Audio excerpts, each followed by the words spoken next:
और 8 प्रकार के मदों के उपरांत उन मदों से क्या हानि होती है, इन विषय के बारे में भी जाना कि जो अहंकार है वो यदि दूसरों को तिरस्कृत करता है, रत्नत्रयधारियों को तिरस्कृत करता है, तो वह वास्तविकता में अपने ही आत्मधर्म का, रत्नत्रय रूप धर्म का तिरस्कार करता है। ठीक है, आइए अब इन मदों को जीतने से क्या हो सकता है, मद को जीतने का उपाय बतला रहे हैं। छंद क्रमांक 27 निकालने से भी मद जीतने के उपाय। उच्चारण देखेंगे। यदि पाप निरोधोन्य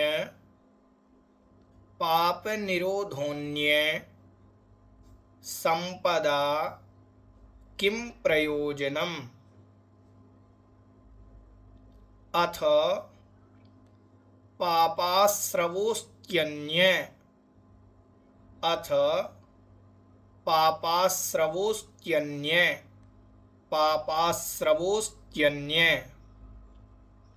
संपदा किम प्रयोजनम। ठीक है, उच्चारण करते हैं। यदि पाप निरोधोन्य संपदा किम प्रयोजनम अथ पापास्रवोस्त्यन्य संपदा किम प्रयोजनम। कह रहे हैं यदि मतलब यदि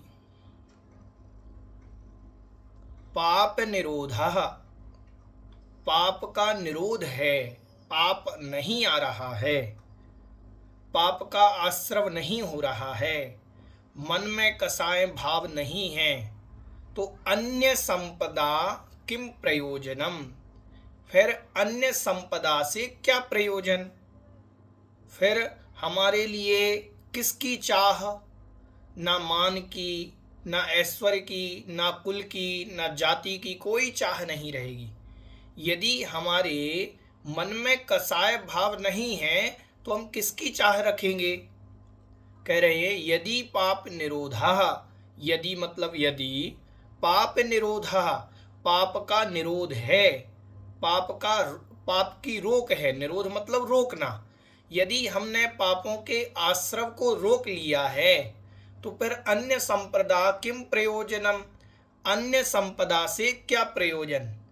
जब पाप हमारे रुक गया है तो अन्य संपत्ति फिर हमें क्या चाहिए। अथ मतलब अब, पाप आश्रवः अस्ति, संधि विच्छेद करेंगे पूरे एक एक पद को। अथ पाप आश्रवः अस्ति अन्य संपदा किम प्रयोजनम। अथ मतलब अब, यदि पाप आश्रवः, यदि पाप का आश्रव हो रहा है, अस्ति मतलब है, यदि पाप का आश्रव है तो अन्य संपदा किम प्रयोजनम, फिर अन्य संपदा से क्या फायदा। यदि हमारे मन में पाप का आश्रव है, कसाय है, 8 प्रकार के मद हैं, यदि 8 प्रकार के मद हमारे मन में हैं तो रत्नत्रय रूप धर्म संपदा से क्या प्रयोजन, सम्यक दर्शन से क्या प्रयोजन। यदि कसाय हमारे अंदर विद्यमान है और कसाय के विद्यमान रहते हुए फिर धर्म क्या करेगा, कुछ नहीं करेगा, क्योंकि कसाय के अभाव में ही धर्म ठहरता है। और यदि कसाय का अभाव नहीं होता है तो धर्म ठहरेगा नहीं। और पहली लाइन में जो उन्होंने कही थी कि यदि हमारे कसाय का अभाव हो गया है, पाप का निरोध हो गया है, हमारी पाप रूप वृत्ति नहीं है, तो फिर अन्य क्रोध से, मान से, शरीर के अहंकार से, ऐश्वर्य से, इनसे क्या प्रयोजन, कोई प्रयोजन नहीं। यदि हमने पाप का त्याग कर दिया, पाप का निरोध हो गया, तो अन्य संपत्ति से, अन्य ऐश्वर्य आदि से कोई प्रयोजन नहीं। और यदि हमारे पाप का आश्रव हो रहा है, पाप हमारे आ रहा है, तो फिर अन्य संपदा से क्या प्रयोजन। ठीक है, ऐसा श्लोक का सामान्य अर्थ है। वास्तविकता में अपन को समझें, यदि हम देखें पाप कर रहे हैं, पाप करते हुए व्यक्ति को पाप भी कर रहे हैं और धर्म भी कर रहे हैं, तो पाप करने से अपन ने कहा कि हम पाप कर रहे हैं इसीलिए धर्म कर रहे हैं, तो फिर धर्म करने का फायदा क्या? इससे अच्छा है कि पाप करना बंद कर दो, धर्म अपने आप हो जाएगा। समझ में आया कि नहीं आया? पाप करना बंद कर दो, पाप करना बंद हो जाएगा, तो यही तो धर्म है।